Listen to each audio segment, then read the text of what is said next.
Greetings to you all. Greetings to all. My name is Bafanam Dini and I represent the Earread Project, podcast and I guess right now reviews. Um, as you know, it's like a book discussion, book review type thing. I'm not really a book reviewer. I wouldn't call myself that, but I read a book called A Stolen Legacy by George M. James, and it's actually speaking on Egypt and ancient Egypt as we know it today. Which some might argue to say no, this is Kemet actually. And in the book, he tries to debunk some myths, and I'm saying myths, and I don't own those words. I'm not saying Greek philosophy as we know it today is a myth. I am not saying that, but that's what the book is saying. And so but he provides reasonable evidence and reasonable arguments in his proposition, in that he provides timelines, and he provides a very wholesome historical background of where Greek philosophy started and where the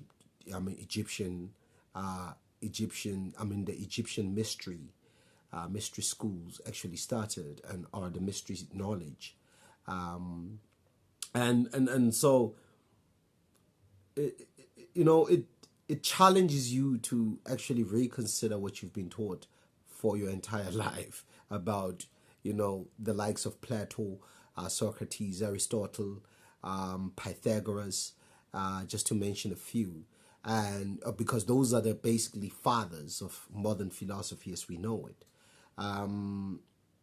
or as of science as well, because a lot of Greek philosophy, has influenced science, and this guy fights those sort of like propositions, and he provides really a great background, like a beautiful history of where for instance Greeks began toying with knowledge, whereas the Egyptians were already toying with knowledge way before, like way before. For instance, the Memphite I think theology, or it's the Memphis theology. I think it's Memphite theology, which was just like a sort of like a stone tablet that is found at the British Museum in obviously Britain. It's in the British Museum. Dates back as far as 3,500 to 4,000 BC. Understand? Oh man, I never thought I would be speaking about such you know historical data. You know what I'm saying? But the archaeologists have proven that the Memphite theology actually dates as far as 3,000, 4,000 BC. And what that tells us, brothers and sisters, oh man, I feel like Dr. Umar now. What that tells us, brothers and sisters, is that the Greeks might have begun toying with knowledge way after, and this is way after, the Egyptians had already toyed with knowledge. What still bothers me is the fact that the Egyptians were invaded by the Persians, by even the Greeks invaded Egypt. I don't know. I don't understand how such a great empire can be invaded by the likes of the Egyptians. Actually, the words no. Let me not go there. I think I'm just going to confuse myself. But I don't understand how the Greeks managed to invade such a great empire as Egypt. That's what baffles me about the entire text. But most of the text kind of makes sense. You can, because this guy provides great references. By the way, this guy is a PhD, bro. He's a PhD scholar. Understand? He's not nobody to play with. So I do believe he did a lot of research because he provides a lot of references in the book. I just couldn't go into the references because that's just a lot of reading. And I'm not really an Egyptologist, or I'm not really interested in history as much. But because it helps to delve a little bit, to get a gist of what this thing means, and what this whole history that we are toying and playing with, or that we are fighting about, actually means and entails. And so you find the likes of a lot of the concepts, for instance, the fact that atom, the word atom in science, in modern science, actually refers to, like, the smallest particle in the universe. And you find that in ancient Egypt, from the Memphite theology, right, you find that atum means I think the god of gods. No. Not that's Ta. That's Ptah. I think it's Ptah. I don't know if they pronounce it as Ptah. Who is the god of gods, and Atum basically birthed the other 8 gods. Ptah gave birth to Atum. Atum gave birth to the other 8 gods, and which makes it 9 gods, and it's called the Ennead. It's referring to the 9 planets as we know them today, and how Ptah, came out of the water, and everything started from water, but at the same time everything started from fire, which is referring to the sun, because Atum basically is the fire god, which happens to be the sun. And so you find these sort of relations, but I don't know. You know what I'm saying? After all humanity comes from Africa. So perhaps the Greeks, had already, when they migrated to wherever they ended up, perhaps they already knew the knowledge, way before, the Egyptians established their empires. But that's another thing I cannot necessarily clarify. But if it is true that the likes of Plato only existed around 400 BC and, 400, 300 BC, 500, then that would tell you that they are very young, like they're, Greek philosophy as we know it, and is very young, because these are apparently the people that wrote, a lot of the Greek, philosophy that we know today, like the Pythagoreans, who existed around those times. But it's very young. They are very young. If you look at the timeline, I'm not very particularly sure about all the timelines, but I do know that the likes of Pythagoras learned, from the Ionians and the Heraclituses and whatever, and they learned from those people. And because the modern philosophers, the modern Greek philosophers, which happens to be Socrates, Plato, and Aristotle, all learned from the Pythagoreans and the Heraclitus, who came from Ionia and other places like Thrace and everything like that. But this is all ancient cities. They all go by the name, different names now. But for instance, the Ionians, I think right now, I think it's modern Greece. Yeah, what we call Ionia back in the day is now modern Greece. So we are dealing with that. Understand? The fact that if, ancient Egypt as we know it, actually dates back as far as 4,300, 3,500 years to about, 3,500 years to about 4,000 years BC. What that then tells us is that Greek philosophy as we know it might have learned from those places, because in the book he actually points out at the fact that there's a part where he speaks about Alexander the Great, who happens to be one of Aristotle's scholars,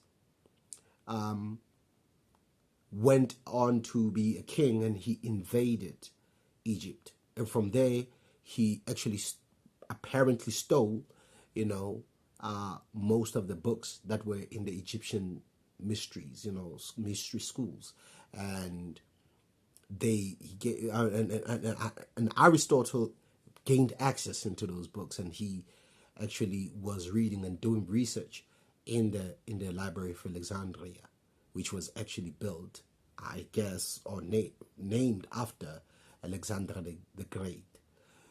So you find those sort of like correlations, that play together.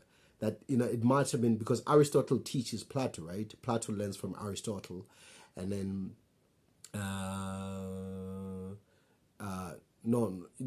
Plato learns from Aristotle, right? And then or is it Socrates? But I do know that it's either no, Aristotle. Yeah. Oh my God, I'm messing up the idea. I think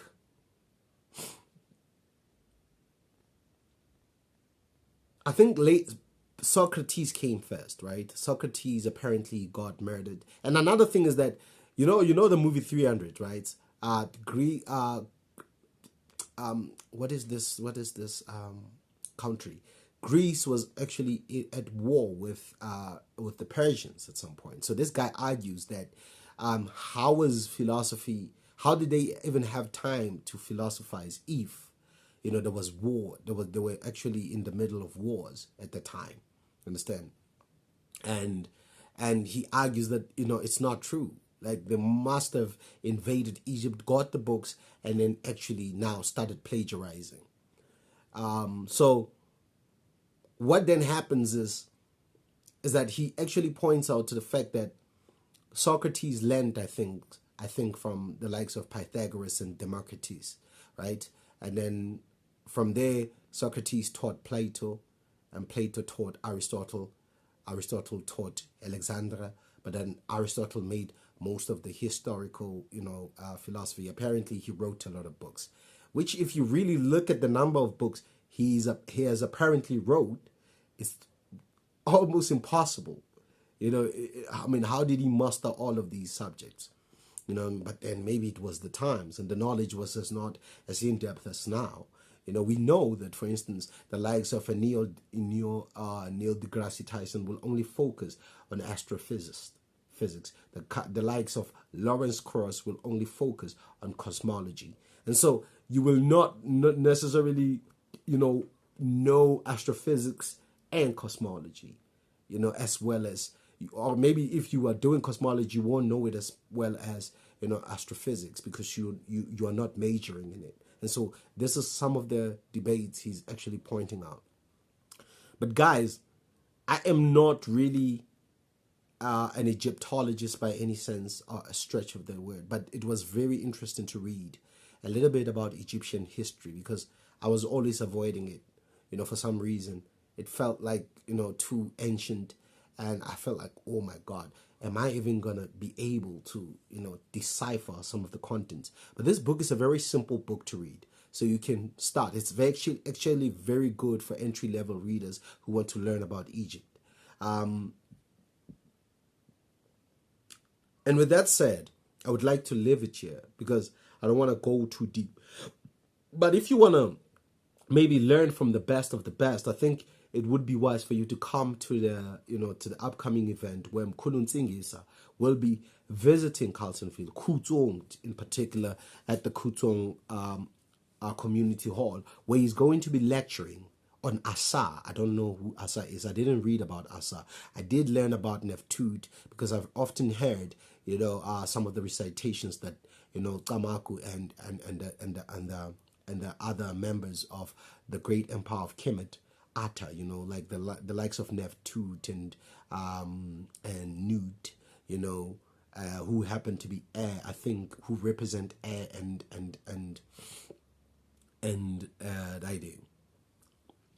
air and gas, because they believe that the world, started from nothing, which is water, which is H2O, and then came, and fire came. It crystallizes because nothing actually dies, because the atom, as we know it, Some believed that it doesn't die. You know, the likes of Heraclitus and Democritus believe that, you know, it doesn't die. It just takes a different shape. That speaks to the theory of energy. You know, doesn't, you know, cannot be created or destroyed. You know, and so I've often heard these iterations, and it was interesting to actually learn a little bit about them. But there's other things, you know, like that, you know, were not there, that I would still like to, you know, go into, you know, a little bit. To understand these, you know, principles of the Osirises and, you know, the Isis. As a matter of fact, the all-seeing eye of Osiris is still used. For instance, we don't understand why we still have the pyramids on the dollar, and at the same time, why in a lot of masonry lodges we find, you know, the eye of Osiris, you know, which is a symbolic, you know, is a symbology of Egypt, you know, that. It's the all-seeing eye, you know, it's all wise and everything like that, which represents, I think, God, you know, or the God of gods, Ptah, you know. It's like there's no real, you cannot really break it down, you know, you cannot really break it down because it's one thing and a lot of things. Everything emerges from chaos. Order emerged from chaos, you know, order emerges from chaos. Nothing, man, they define it nicely, like, there is nothing, and you know, and there's something in nothing. You understand? So it's like that's the atom. Nothing. No one knows how the atom was created. Scientists lately, I've been watching a couple of them. They're talking about string theory, but when you break it all down to string theory, it's a theory and it's not really proven. So, but if you want to learn about, I guess, you know, your history, I don't know, because apparently Egypt belonged to the black people of North Africa. I don't know. Apparently, the Xhosas, the Zulus, and all the other tribes in Africa, in South Africa, in Southern Africa, actually migrated from North Africa, coming down. I cannot really prove all of that. I do not understand how we ended up wearing cow skins again when we come from such a great empire, if the facts actually are what, you know, the author is proposing. And also another thing that I missed, you know, is he didn't touch on the Arabs, which is the Persians. But perhaps the Persians ended up in Egypt because I mean, Persians are, you know, have Arabic features. You know, if you watch, you know, the movie 300 Men, the Persians actually have Arabic features, and therefore they might have ended up in Egypt because they invaded Egypt, you know, in the first place, you know. And so there's a lot of, I think, there's a lot of stuff that I still need to clarify. But there's a second book that I'm going to be reading called Sacred Egypt, which was also shared in the group. And I will be giving a review of the book next week. So I think maybe it will have clarified a couple of things, and maybe it would have added to what I currently at least know, know about, you know, ancient Egypt and Greek philosophy and everything. And I would advise you to read this book. It's a beautiful entry-level book for anyone who wants to learn about Egypt. And the nice thing about it is that it's not that long. It's about 100 pages, 120 to be exact. You know, because it's 135, but you won't read the entire, because maybe another 15 pages is actually notes and whatnot, and references and everything like that. So it's a very short, straightforward book with 100, you know, pages, and it's a very informative book. It's one book I think I'm going to read again, just to, you know, add on what I currently know. But like I said, come join us. We will be having Mkhulu Ntsingiza coming to give us a lecture at, you know, the Kuto Community Hall under the establishment, the Great Empire of Kemet. So if you want to learn like myself, because I don't know much, I just want to, you know, go out there and absorb as much as I can, so I can see exactly how we can use this information to, you know, to propel us forward. Because the author actually, you know, proposes that we teach it. That's how we are going to at least solve a lot of our problems. If we know, and if we know that, you know, philosophy and science as we know them today actually belong to the Egyptians, which were black people. according to the book, then we might restore black pride, and this can do wonders for our people going forward. And he also, encourages. He's not racist. That's what I also picked up, is that he also encourages that even other races like the Europeans or white people can actually do that as well.